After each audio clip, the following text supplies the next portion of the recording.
Dr. Zakir, in your list earlier on, you mentioned that the unlawful killing of innocent people is one of the major sins. Now, unfortunately, the media often portrays the Muslims as promoting the killing of innocent human beings. Could you just clarify exactly what is the Islamic perspective on this killing of innocent human lives? Allah subhanahu wa ta'ala clearly mentions in Surah Maida, chapter number 5, verse number 32, that if anyone kills any other human being, unless it be for murder or for spreading corruption in the land, it is as though he has killed the whole of humanity. So Quran is very specific. If anyone, whether Muslim or non-Muslim, kills any other human being, whether Muslim or non-Muslim, unless it be for murder or for spreading corruption in the land, it is as though he has killed the whole of humanity. So killing any innocent human being is prohibited in Islam. What the media portrays that Islam promotes killing innocent human being, etc., terrorism, is totally a misconception. And most of the religions, they do say that killing innocent human being is wrong, but Islam goes a step further and continues in the same verse in Surah Maida, chapter number 5, verse number 32. Continues and says that if anyone saves any human being, it is as though he has saved the whole nation. That means if you save one human life, whether Muslim or non-Muslim, it is as though he has saved the whole of humanity. So Islam not only condemns killing innocent human beings, it promotes saving the life of human beings. Allah further says in Surah Anam, chapter number 6, verse number 151, that take not life which Allah has made sacred, unless by way of justice or law. That means killing, as mentioned, of a human being, you can't kill an innocent human being, but if a human being commits murder, but natural, it doesn't mean that anyone can go and take revenge or can retaliate and kill the murderer, or if someone is spreading corruption, you can go and kill him. You have to take him to the law.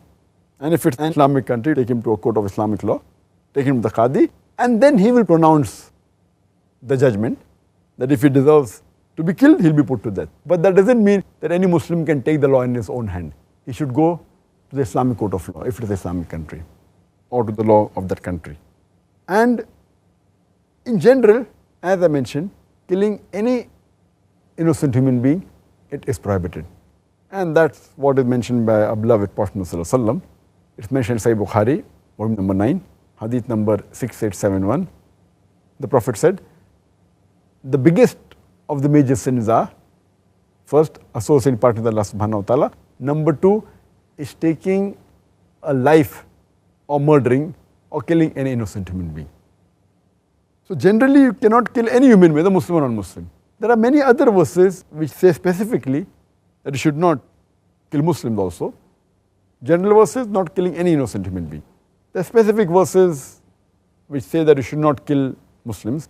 Allah says in Surah Nisa, chapter number 4, verse number 93, that if anyone intentionally kills a believer, he will be in hellfire forever, to abide therein forever. And Allah's curse and wrath will be on him, and he will get a dreadful penalty. So killing any believer, unless for the cause that is mentioned, unless he commits murder or corruption, killing is prohibited. It's further mentioned in the hadith of Muhammad sallallahu alaihi wasallam.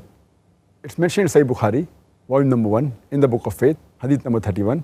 The beloved Prophet Muhammad sallallahu alaihi wasallam said that if two believers fight amongst themselves with swords, and if one believer kills the other believer, both the murderer and the murdered person, they will go to hell.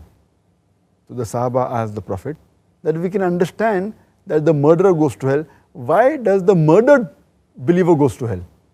So the Prophet said that the murdered person also had the intention to kill the believer. That's the reason both will go to hell.